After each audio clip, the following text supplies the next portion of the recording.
बांग्लादेश में क्राइसिस के चलते पॉलिटिकल अनसर्टेनिटीज बन गई हैं और वहां की पीएम शेख हसीना रिजाइन देकर चली गई है। इसी अनसर्टेनिटी के चलते कई इंडियन कंपनीज पर इसका पॉजिटिव इम्पैक्ट हो सकता है और कई कंपनीज पर इसका नेगेटिव इम्पैक्ट हो सकता है। आज की वीडियो में वो स्टॉक्स के बारे में बात करेंगे जिन पर इसका पॉजिटिव इम्पैक्ट हो सकता है। सबसे पहले समझते हैं इंडिया बांग्लादेश के ट्रेड रिलेशन के बारे में। इंडिया और बांग्लादेश दोनों ही ट्रेड पार्टनर है और इंडिया का बांग्लादेश के साथ ट्रेड सरप्लस भी है। टोटल पेट्रोलियम प्रोडक्ट्स और सीरियल्स जैसे आइटम को इंडिया एक्सपोर्ट करता है तो बांग्लादेश वही रेडीमेड गारमेंट्स को इंपोर्ट करता है। 2023-24 में ट्रेड वॉल्यूम है $13 बिलियन और ट्रेड सरप्लस वैल्यू है $9.2 बिलियन। इसके अलावा इंडिया ने बांग्लादेश को इंफ्रा प्रोजेक्ट्स में भी हेल्प की है, like $8 billion credit for road, rail, shipping and port infrastructure. India के मेजर एक्सपोर्ट आइटम्स हैं cotton, coffee, T, vegetables, vehicles, electronic machinery etcetera. India की जिन टेक्सटाइल कंपनी को कोई प्लेयर्स को इससे फायदा मिल सकता है उसको हम आगे डिस्कस करेंगे। रिपोर्ट की बात करें तो इंडिया को additionally $300 to $400 million per month का पोटेंशियल गेन मिल सकता है अगर बांग्लादेश का एक्सपोर्ट हब इंडिया के तिरुपुर हब में डाइवर्ट होता है तो। इसके अलावा Indian government policies, textile parks, government investment, rising demand और पॉपुलैरिटी ऑफ फास्ट फैशन भी इसके ग्रोथ ड्राइवर साबित हो सकते हैं। यूके का अप्रैल इंपोर्ट $24 बिलियन है जिसमें इंडिया का शेयर $1.4 बिलियन है, जबकि बांग्लादेश का है $4.5 बिलियन और चाइना का है $6.2 बिलियन। इंडियन गवर्नमेंट के फ्री ट्रेड एग्रीमेंट से भी और बांग्लादेश में करंट सिचुएशन से टेक्सटाइल सेक्टर में बड़ा बूस्ट मिल सकता है और इंडिया अपने मार्केट शेयर को भी बढ़ा सकता है। फर्दर चाइना +1 पॉलिसी भी इंडिया के फेवर में काम कर सकती है अगर इंडिया इस अपॉर्चुनिटी को टैप करता है तो। आप जानते हैं कुछ की फैक्ट्स के बारे में। टेक्सटाइल अपैरल इंडस्ट्री साइज 2020 के $160 बिलियन से बढ़कर 2030 तक $350 बिलियन की हो जाएगी, मीन्स 10% CAGR ग्रोथ। जिसके की ग्रोथ फैक्ट्स होंगे contribution of 2.3% of India GDP, employ over 45 million peoples और contribution 12% export earnings. Textile export में इंडिया का share percentage raw metal goods of textile है 42.4%, कॉटन यार्न से 34%, मैन मेड यार्न से 13.6%, handicraft से 5.3%, कारपेट है 3.9% और जूट मैन्युफैक्चरिंग है 0.8%। फैब्रिक प्रोडक्शन इन FY24 है cotton yarn 952 million square metre, blended and 100% non cotton yarn 432 million square metre, man made filament yarn है 450 million square metre और man made fibre है 511 million square metre. Textile trade का import और export comparison FY18 में import $7 billion, export $36.8 billion. FY19 में import $77.39 billion, export $37.5 billion. FY20 में import $81.145 billion और export है $34.2 बिलियन। FY22 में इंपोर्ट है $8 बिलियन और एक्सपोर्ट है $44.4 बिलियन। FY23 में इंपोर्ट है $10.48 बिलियन और एक्सपोर्ट है $36.7 बिलियन। FY24 में इंपोर्ट है $8.8 बिलियन और एक्सपोर्ट है $35.9 बिलियन। अब उन कंपनीज को एनालाइज करेंगे जिनको पोटेंशियल बेनिफिट मिल सकता है फ्रॉम ऑनगोइंग बांग्लादेश क्राइसिस। पहली कंपनी है गोपालदास एक्सपोर्ट लिमिटेड जो अपैरल मैन्युफैक्चरिंग में इंगेज है और company wide range of garments बनाती है फॉर मैन, वुमेन और चिल्ड्रन। कंपनी की प्रेजेंस डोमेस्टिक और इंटरनेशनली है। कंपनी की स्टेट ऑफ आर्ट मैन्युफैक्चरिंग और टेक्नोलॉजी एडोप्टेड मैन्युफैक्चरिंग फैसिलिटीज है और डेडिकेटेड R&D लैब और स्किल्ड टीम है। गोपालदास एक्सपोर्ट के की फैक्ट्स है 4 डिकेड्स का एक्सपीरियंस, 20+ मैन्युफैक्चरिंग फैसिलिटीज, 50+ कंट्रीज में presence, 26,000+ skilled professional, 15,000+ advance machine, 5 venues added to service units और 36 मिलियन पीसेस पर एनम की कैपेसिटी। कंपनी का प्रोडक्ट वाइज ब्रेकअप है टॉप से शर्ट से 48%, पैंट से 16% और अदर है 1%। सेगमेंट ब्रेकअप है फास्ट वियर है, फैशन वियर है 48%, आउटर वियर है 26%, बॉटम वियर है 16%, स्पोर्ट्स वियर है 9% और अदर से 1%। लोकेशन वाइज ब्रेकअप है USA 79.9%, इंडिया है 10.4%, कनाडा 4% और नीदरलैंड है 2.1%। कंपनी का फ्यूचर प्लान है जियोग्राफिक प्रेजेंस को बढ़ाना और मार्जिन को इम्प्रूव करना।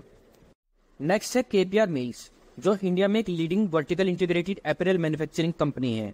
कंपनी के 15 हाईटेक मैन्युफैक्चरिंग फैसिलिटीज है विद 30,000 एम्प्लॉई। कंपनी के बिजनेस वर्टिकल्स है textile and apparel, sugar and ethanol और ग्रीन पावर।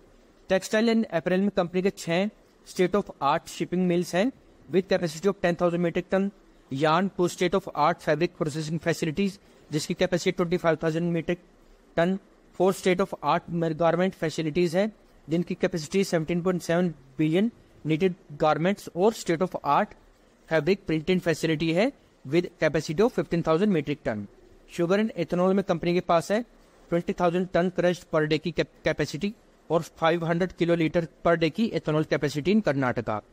ग्रीन पावर में कंपनी के पास है 61.92 मेगावाट की वाइंड पावर कैपेसिटी और 19 मेगावाट की को जनरेट पावर कैपेसिटी और 37 मेगावाट की rooftop solar power capacity.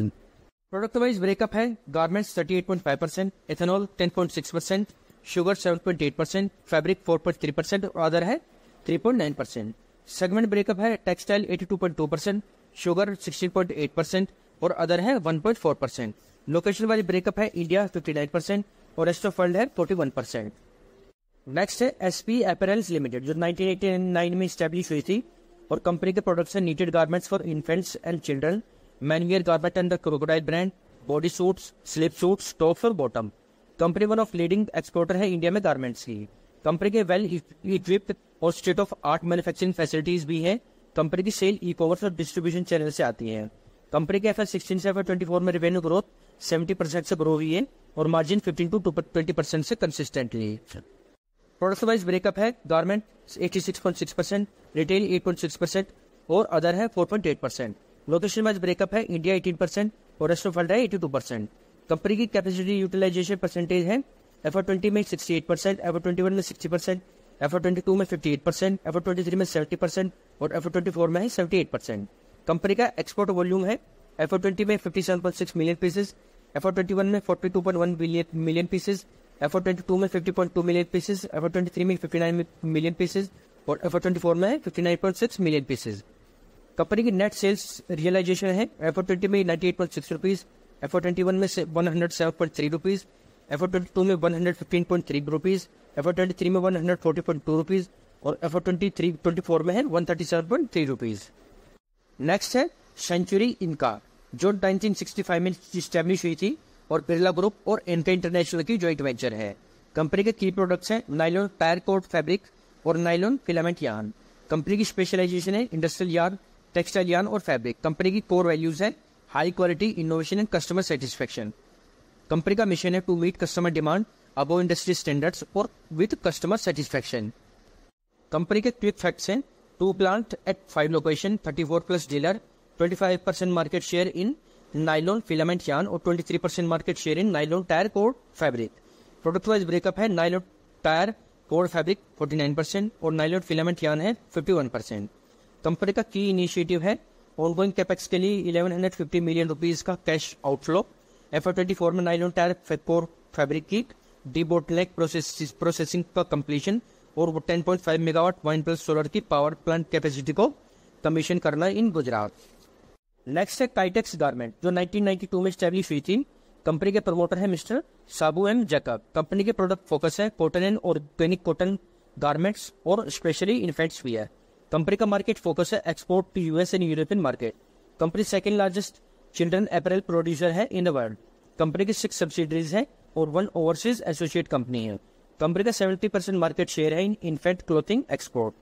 Company का प्रोडक्ट वाइज ब्रेकअप है गारमेंट, इन्फेंट्स एंड किड्स का है 82% और फैब्रिक है 18%। लोकेशन वाइज ब्रेकअप है USA 69.2%, इंडिया 25.5% और अदर है 5.4%। नेक्स्ट कंपनी है नाहर स्पिनिंग मिल्स लिमिटेड जो 1980 में स्टैब्लिश हुई थी इन लुधियाना पंजाब। कंपनी का प्रोडक्ट फोकस है कॉटन यार्न, ब्लेंडेड यार्न और हॉजरी नेटवियर। कंपनी का 100% बिजनेस टेक्सटाइल से आता है और कंपनी के लोकेशन वाइज ब्रेकअप है इंडिया 59.4% और रेस्ट ऑफ वर्ल्ड है 40.6%। नेक्स्ट है फेज 3 लिमिटेड जो 1985 में स्टैब्लिश हुई थी और 1995 में लिस्ट हुई थी। कंपनी होम टेक्सटाइल प्रोडक्ट्स की मैन्युफैक्चरिंग में एंगेज है और कंपनी डायरेक्ट एक्सपोर्ट करती है to USA, UK, European region. Company का 90% रेवेन्यू एक्सपोर्ट से आता है। कंपनी की 8 फैक्ट्रीज है इन सिलवासा, गुजरात, दमनदीव, दादर नगर, पानीपत और औरंगाबाद में। कंपनी के प्रोडक्ट्स हैं floor covering, cushion, blanket, bed products, curtains और एसेसरीज एटसेट्रा। कंपनी के ग्रोथ ड्राइवर्स हैं China plus 1 strategy, PLI schemes और new initiative for MSME। Recently quarter में कंपनी ने न्यूयॉर्क में ऑफिस कम शोरूम भी ऐड किया है। कंपनी का 100% बिजनेस टेक्सटाइल से आता है और कंपनी का लोकेशन वाइज ब्रेकअप है, इंडिया में 10% और रेस्ट ऑफ वर्ल्ड में है 90%। नेक्स्ट है GHCL टेक्सटाइल लिमिटेड, जो 2020 में इनकॉर्पोरेट हुई थी after demerger from GHCL limited. Company का प्रोडक्ट फोकस है यार्न, निटेड फैब्रिक्स और डेयरी फैब्रिक्स। कंपनी की मैन्युफैक्चरिंग की लोकेशन तमिलनाडु में है। इसके अलावा कंपनी वाइंड और सोलर पावर में भी इंगेज है। कंपनी के की फैक्ट्स हैं, FY24 में revenue 1060 crore rupees, gross margin 31%, EBITDA margin 8% और 5 ईयर का एवरेज मार्जिन है 14%। कंपनी का 50% रेवेन्यू वैल्यू एडिड सर्विस से आता है। कंपनी की कैपेसिटीज में है ring spindle 2.25 lakh, rotor 3320, vertex 480, TFO spindle है 5760। कंपनी का कैपेसिटी यूटिलाइजेशन 98% से भी ज्यादा है। कंपनी के 300 प्लस कस्टमर्स हैं और नेट डेट है 60 करोड़ रुपीस। कंपनी की स्ट्रेटेजिक प्रायोरिटीज हैं यार्न मैन्युफैक्चरिंग का vertical integration, include dated weaving और dyeing fabric. 85% in energy requirement के लिए ग्रीन एनर्जी पोर्टफोलियो को 62 मेगावाट से बढ़ाकर 75 मेगावाट करना और मार्जिन और रिटर्न को लॉन्ग टर्म बेस पर अचीव करना और मेंटेन करना in range of 17 to 20%। Company की कैपेक्स डिटेल है 215 करोड़ रुपीस की 25 के स्पिंडल कैपेसिटी एडिशन करना, जो Q2 FY26 में कंप्लीट होगा और पोटेंशियल रेवेन्यू जनरेट होगा 250 करोड़ रुपीस। इसके अलावा MOU sign with government of Tamil Nadu जिस फॉर 1035 करोड़ रुपीस, जिसमें से 360 करोड़ रुपीस ऑलरेडी इन्वेस्ट हो चुके हैं in building new capacity of modern 40K spindles along with solar power. इसके बाद कंपनी का प्लान है to set up production capacities for knitting, weaving और डाइड फैब्रिक। इन इनिशिएटिव से कंपनी की प्रोडक्ट पोर्टफोलियो एक्सपेंड होगी और हाई स्केल पर होने से मार्जिन और रिटर्न ऑन कैपिटल भी इंप्रूव होंगे, जिससे शेयर होल्डर को भी फायदा होगा। तो ये था आज का एनालिसिस उन कंपनीज का जिनको बांग्लादेश क्राइसिस से बेनिफिट मिल सकता है, लेकिन ये कोई भी बाय सेल रिकमेंडेशन नहीं है, कोई भी इन्वेस्टमेंट डिसीजन सोच समझ कर ले। उम्मीद है आपको आज की वीडियो इन्फॉर्मेटिव लगी होगी। इसी तरह की वीडियो के लिए प्लीज चैनल को सब्सक्राइब करना, वीडियो को लाइक, शेयर और कमेंट करना। मिलते हैं नेक्स्ट वीडियो में, तब तक के लिए सीखते रहिए और कमाते रहिए। Thanks for watching.